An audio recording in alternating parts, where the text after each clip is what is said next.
On the show, we have a rather interesting panel this evening. Satyaki Savarkar is the grandnephew of V.D. Savarkar. Chandrakumar Bose is Netaji Subhash Chandra Bose's grandnephew. Professor Kapil Kumar, historian, is joining me here in the studio. We also have Amrendran Vumidi, who is Sengal creator's grandson. I'm going to begin with you, Satyaki Savarkar, because, you know, 28th May, the day on which the parliament is being inaugurated, is also V.D. Savarkar's birth anniversary. The criticism that is coming from the opposition is that this event is nothing but BJP's ideological push. That it's not about the nation, but it is about BJP's ideology. So, first of all, let me congratulate each and every Indian citizen on the occasion of inauguration of a new Parliament House. And we are really very happy. Not only Savarkar family, but entire Savarkarite world is very happy after hearing the news that it is going to be inaugurated on 20th of May, and a tribute to be paid to him on the same day in the new building itself. So coming back to your question is that I think the opposition or Congress or any other party is going to criticize, be it any project led by BJP. So it is not a surprise that they are going to boycott or they are condemning the decision. The thing is that Savarkar was not limited to a particular group. He was Indian hardcore. He did a freedom struggle. He participated in freedom struggle to free India, not to free Nashik or not to free Maharashtra from Britishers.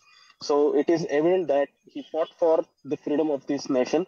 Again, if you hear his speeches, he clearly mentions that let the state be an Indian state, and let everybody shall not be treated on the basis of caste or his or her religion. Okay. It's purely they need to be judged on the basis of their quality. Yes. Besides the date on which the parliament is being inaugurated, there's also this big controversy around Sengul. Professor Kapil Kumar, which side of the debate are you on?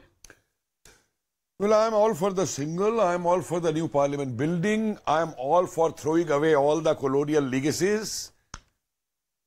I'm all for creating a new mentality in India which should have been created way back in 47 after the British regime left. It is a great thing that now we see Netaji's statue standing under the canopy where the king used to be over there. That's a great thing for us to see that. The name of the Rajpath having changed. Raj was gone long back. In fact, I wanted it to be named as Azad Hind Path. I had been saying that for 4 years. But even it is named Kartavya Path. It is something. And why I say this is that why is it necessary for colonial mentality to go? Please read Netaji Subhash Chandra Bose. Azad Hind Dal he formed. You don't even teach 2 lines on that. That was the bureaucracy which he was creating, a nationalist bureaucracy against the ICS, which will rule the country. And these people were trained in Rangoon, they were trained in Singapore, they came up to Imphal, they came up to Burma, other places, Morang, and they ruled also, and many of them died also. But talking specifically about Singol now, because we have discussed Netaji's statue. Singol aspect, you see, people are not differentiating that in the Indian culture, there is something like Raj Dharma. And the Dharma is not, the translation of religion is totally wrong of Raj Dharma. We have Raj Dharma, we have Praja Dharma, we have Pitra Dharma, we have Putra Dharma, we have Guru Dharma. So Raj Dharma means a symbol that the king will rule as per the welfare of the people. Not forgetting that. It's not like those my lords. Okay. And this Raj Dharma was there in both democracies as well as in ancient monarchies. Even the monarchies, even the democracies. We had the Gantants. Even the Gantants were also called the kings. It's a terminology.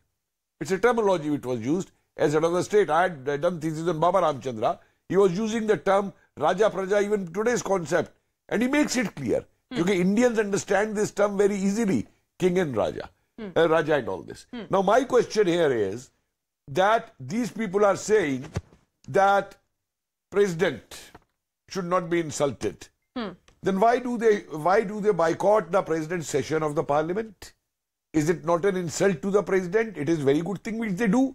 You see the remarks of that Congress fellow, Udit Raj, what he said about the President. Where was the Congress? Why silent on that whole time? Okay. No one uttered at that time. Okay, Amrendra, you know, for the longest time, nobody knew about history of Singol.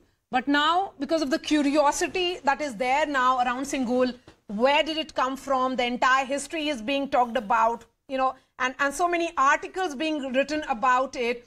Tell us, is the criticism around it, whether it was actually the symbol of transfer of power or not, a needless one?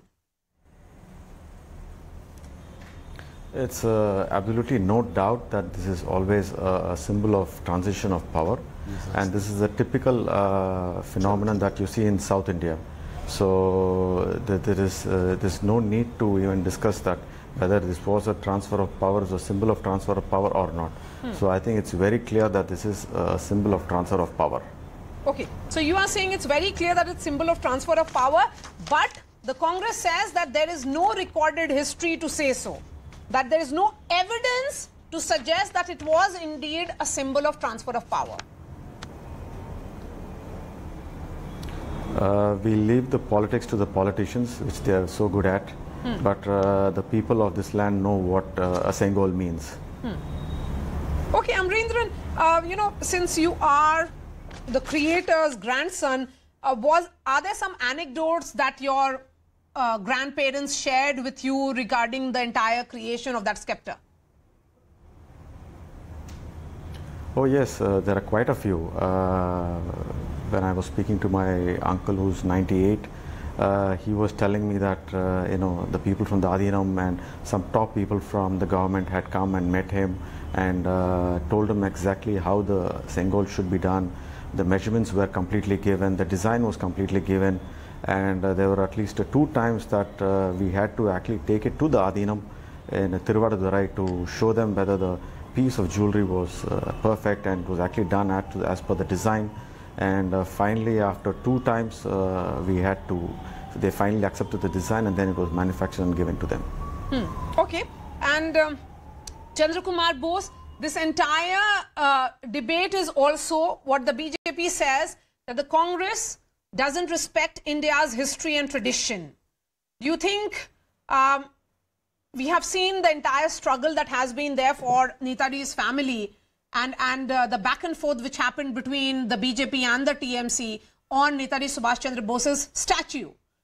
Many would say, Professor Kapil Kumar being one of them, that his place in history should have long come, that entire canopy which was there should have had Netaji Subhash Chandra Bose several decades ago. It was not done.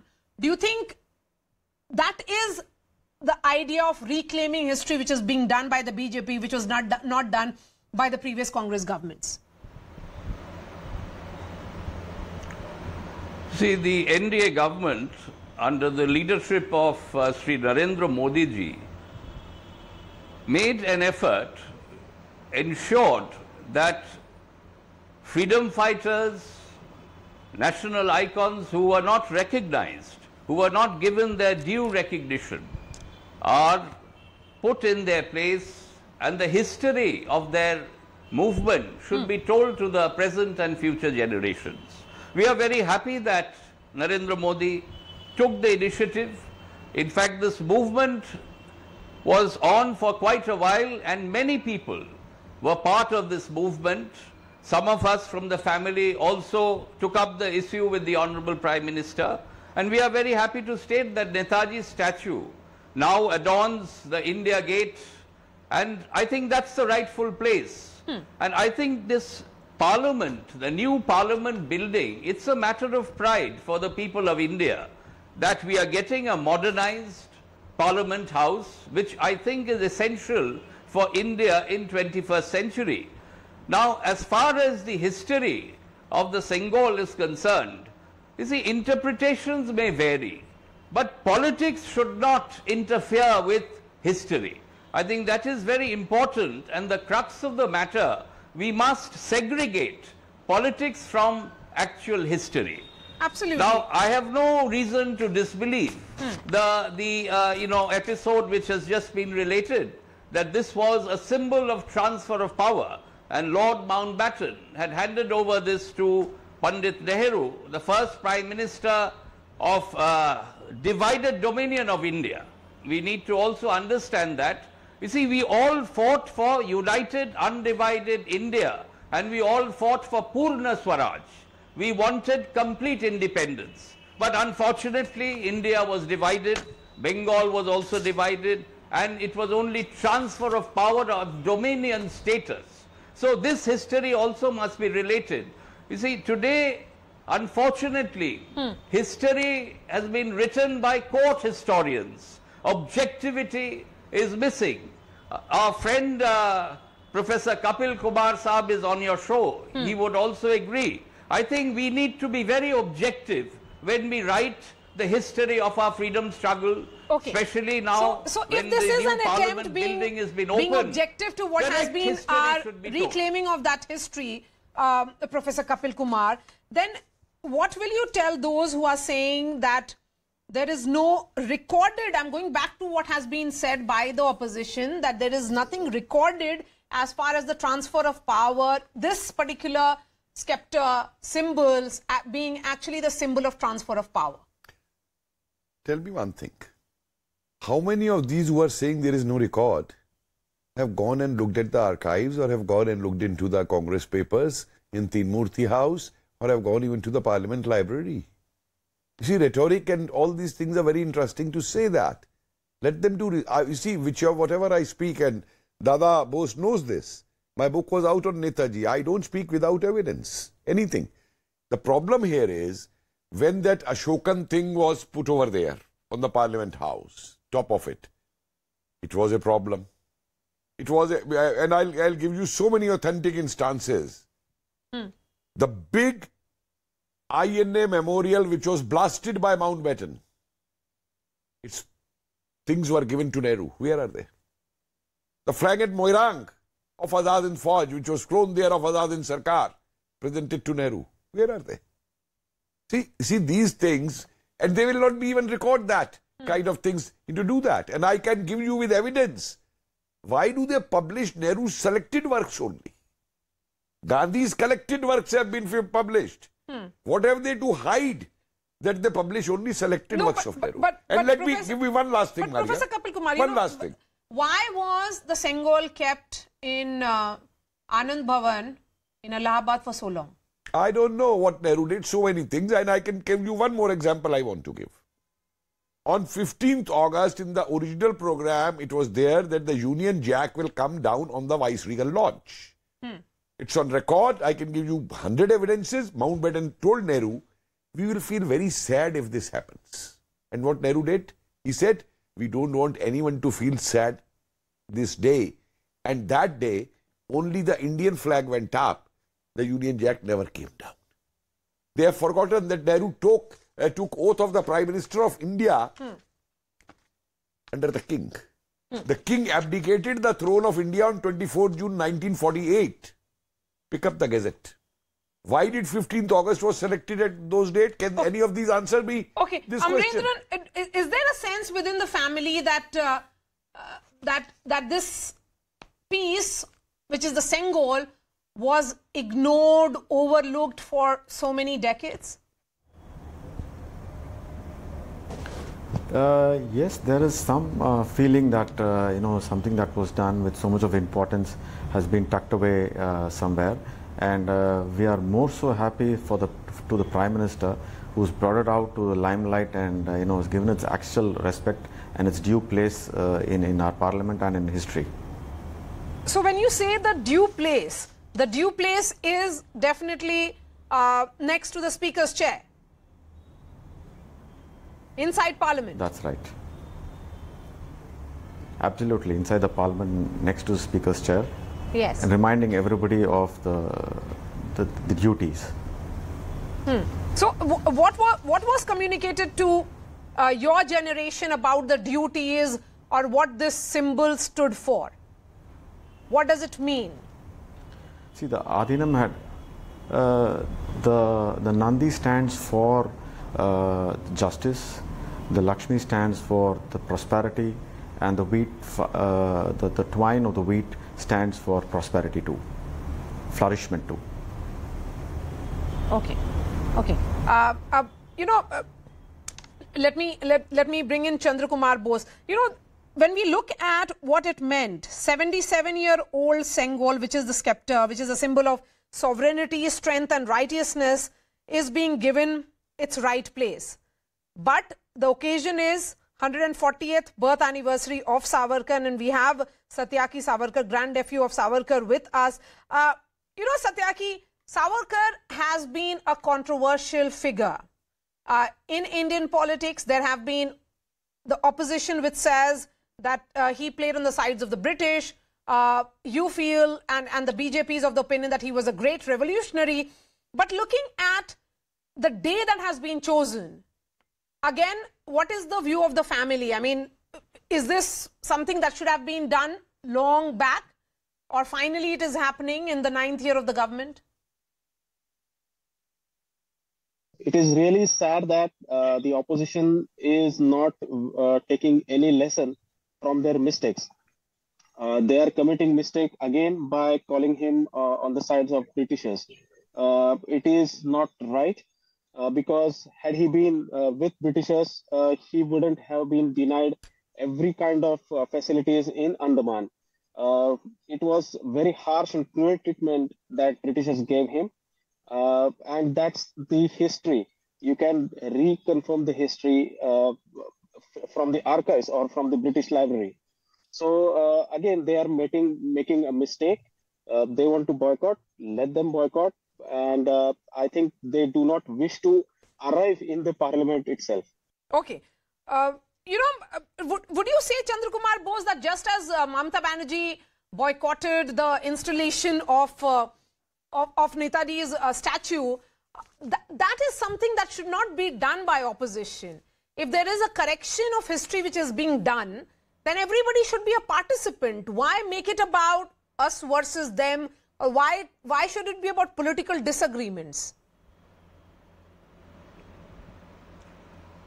See, one may disagree in political ideology, political thought and action, but I think it's a happy occasion when the new parliament building is being inaugurated, and all parliamentarians, irrespective of their political affiliation, must be present there for this, event. It's a historic event, and I don't see any reason why they should boycott. If they can always express their views if they have a different view, but it's not necessary to boycott. And what is more important, let the new parliament function. You see, we have seen, I don't even recall the last session that was held in Parliament. We never seem to have any sessions. We don't even complete any session. Nothing is discussed.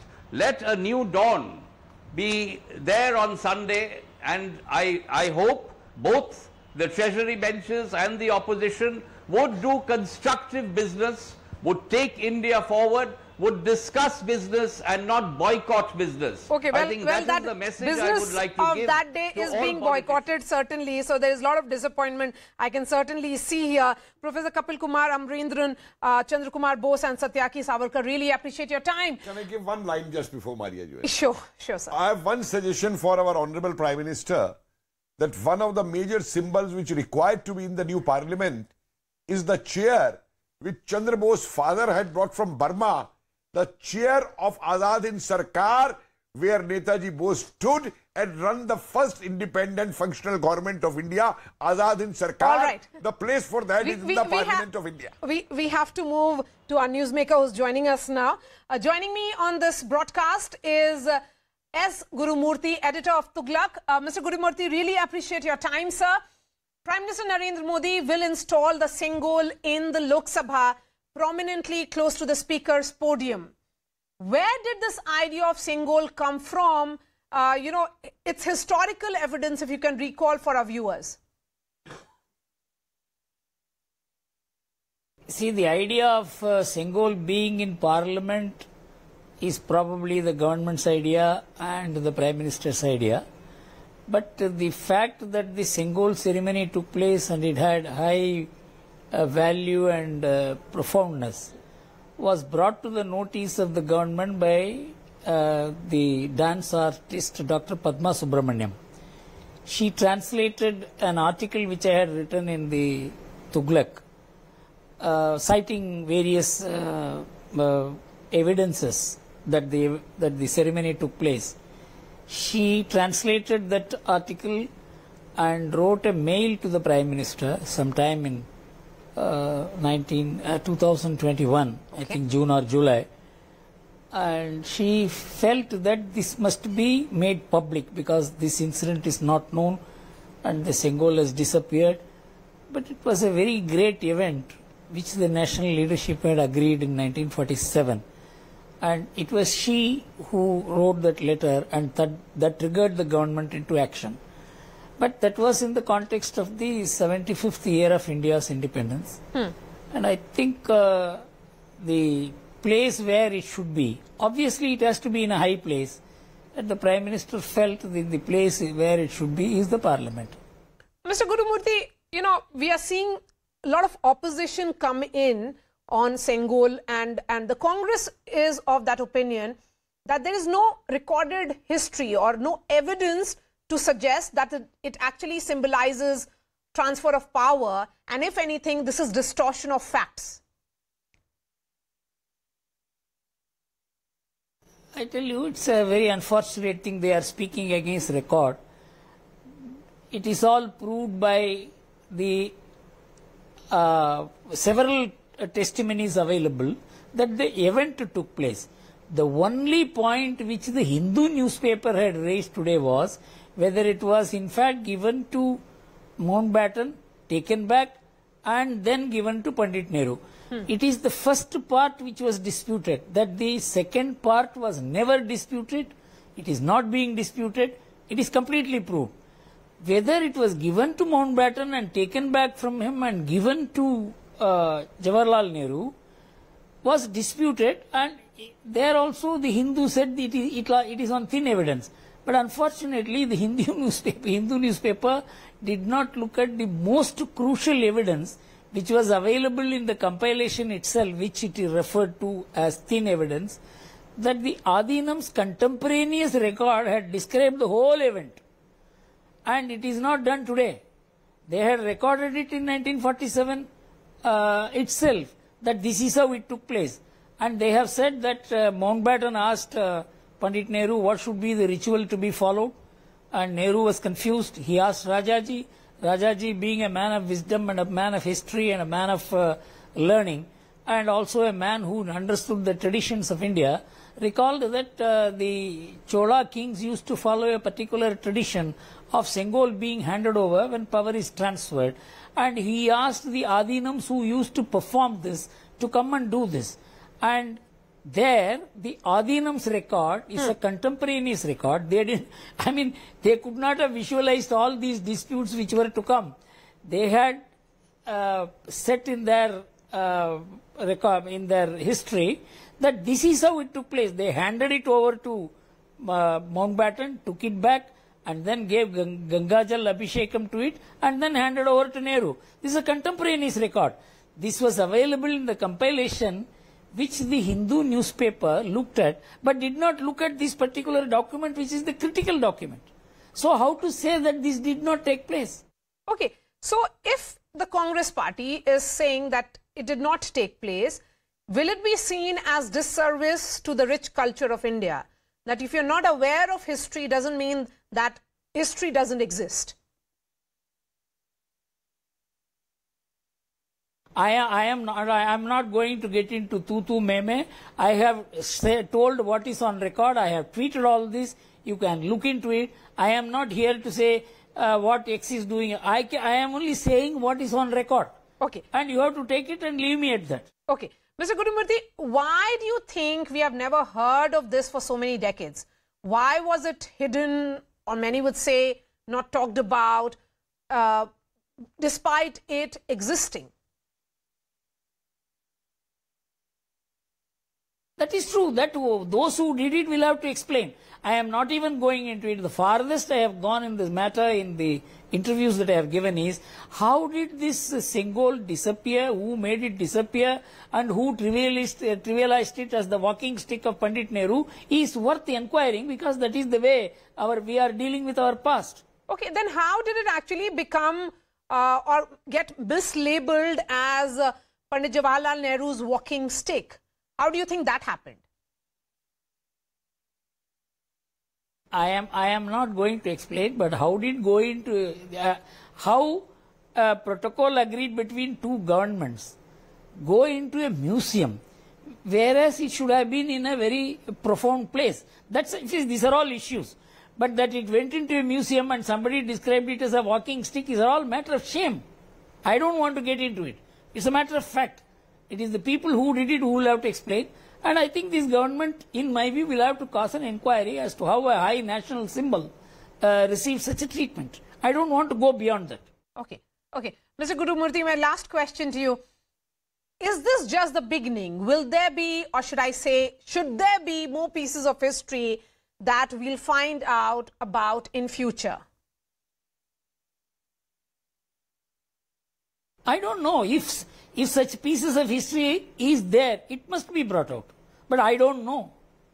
Because I can only speak of what I know, what I found. And I cannot speak of what I don't know. But if such a thing exists, then it has to be brought out. Because no country can ignore its history. Even the Marxists who ignored the history, Xi Jinping has begun recalling 5,000 years of Chinese history, Chinese civilization. Mr. Gurumurthy, always a pleasure to speak to you. Thank you so much for your time. We are slipping into a short break. Up next, ahead of the big inauguration on Sunday, a news epicenter political roundtable special from the site of the new parliament. That when I return. Stay with us.